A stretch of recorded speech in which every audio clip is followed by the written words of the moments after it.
फतेहपुर जाफरगंज थाने में पुलिस की कार्यप्रणाली के विरोध में गुलाबी गैंग लोकतांत्रिक ने राष्ट्रीय अध्यक्ष हेमलता पटेल के नेतृत्व में प्रदर्शन किया। संगठन ने आरोप लगाया कि 28 जुलाई की मारपीट के मामले में मुकदमा दर्ज होने के बावजूद पुलिस ने आरोपी को गिरफ्तार नहीं किया, जिससे उसने 29 जुलाई को पीड़िता पर दोबारा जानलेवा हमला कर दिया। गुलाबी गैंग का कहना है कि घायल पीड़िता कई दिनों तक थाने के चक्कर लगाती रही, लेकिन न तो उसका पूरक बयान दर्ज किया गया और न ही गंभीर धाराएं जोड़ी गईं। संगठन के दबाव के बाद पुलिस ने पूरक बयान दर्ज करने और जांच के बाद उचित धाराएं बढ़ाने का आश्वासन दिया। राष्ट्रीय अध्यक्ष हेमलता पटेल ने चेतावनी दी कि यदि 3 दिन के भीतर आरोपियों की गिरफ्तारी नहीं हुई और प्रभावी कार्रवाई नहीं की गई तो संगठन पुलिस अधीक्षक कार्यालय पहुंचकर आंदोलन करेगा। मैं हेमलता पटेल, गुलाबी गैंग लोकतांत्रिक की अध्यक्ष, आज अपने पदाधिकारियों के साथ में यहाँ एक महिला उत्पीड़न का मामला था। जाफरगंज थाने का एक खुटिला गांव पड़ता है, वहाँ की ये महिला है, इसका नाम है पूजा देवी। इसके देवर ने इसको इतनी बुरी तरह से मारा, इस तरह इसके सर में चोट आई, इसके सीने में चढ़ करके और गिरा के यहाँ तक कि दांतों से भी काटा गया। इस तरह इसका उत्पीड़न बहुत पहले से करते आ रहे हैं। अब फिर इसके देवर ने 28 तारीख को मारपीट किया। ये महिला थाने आई और थाने में मुकदमा तो पुलिस ने लिख लिया, लेकिन 28 तारीख की रात में वो देवर जाता है इसके पास फिर बदतमीजी से, बुरी नीयत से, क्योंकि उसके कई बार बुरी नीयत से इसको पकड़ चुका है और परेशान कर चुका है। बुरी नीयत से इसको पकड़ा और इसको फिर मारपीट किया और गाली गलौज किया और ये महिला फिर यहाँ थाने आती है, इसकी कोई सुनाई नहीं होती। वही 28 तारीख वाली में मुकदमा लिखा जाता है। छेड़छाड़ का कोई मुकदमा नहीं, छेड़छाड़ की कोई माने जो धाराएं होती हैं वो धाराएं नहीं बढ़ाई जा रही हैं।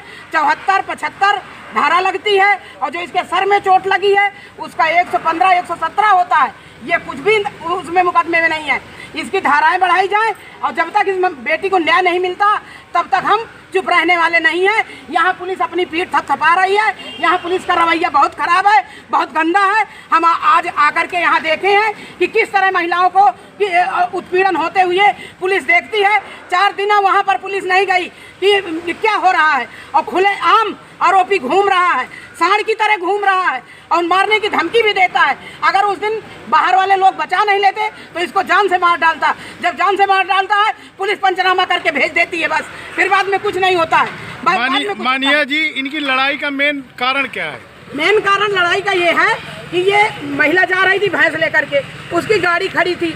अब गाड़ी, भैंस की टक्कर गाड़ी में लगी, गाड़ी गिर गई तो गाली गलौज करने लगा, मारने लगा, क्योंकि वो एक मुद्दा बनाना चाहता था, एक पॉइंट बनाना चाहता था और वो तो गलत तरीके से परेशान करता ही रहता है। लेकिन उसको पॉइंट मिलना चाहिए, वो पॉइंट से मारा है और रात में फिर गया। उसके इतने बड़े हौसले बुलंद थे कि रात में फिर गया, फिर बदतमीजी किया, लेकिन यहाँ की पुलिस कुछ सुनाई नहीं कर रही है। धन्यवाद। रात में आया तो छेड़खानी कर रहा था। एक बार पिछली बार इसी तरह मारा था, मार के वहाँ पे पैसे खाने के घर देते 1000 के। छेड़खानी किया, सुनवाई नहीं होती है। मुझे बताओ, इसी तरह मारेगा? मुझे न्याय चाहिए, बस आपसे, आप सब लोगों से हाथ जोड़ के विनती है, मुझे न्याय चाहिए। बस मुझे अब कुछ नहीं, न्याय मुझे दिलाइए। नहीं, मेरा जीने का हक नहीं है, मैं जी नहीं सकती, मेरा कुछ जीने का हक है। परेशान हो बेटा, हम साथ में हैं तुम्हारे, बिल्कुल हिम्मत से काम लो। इस तरह के दरिंदों को तो डट के सामना करना चाहिए, डट के सामना करो, उनके सामना करो। तो अब तो हम तुम्हारे साथ में है ना, तुमको कोई दिक्कत नहीं होने पाएगी। देखते हैं कैसे अन्याय करता है, कैसे क्या होता है, कैसे पुलिस सुनाई नहीं करती है। परेशान न हो रखती बात, अब तुम हमारे पास आई हो, हमें जानकारी हुई है इस बात की, अब हम तुम्हारी लड़ाई लड़ेंगे, तुमको हम न्याय दिलाकर ही रहेंगे।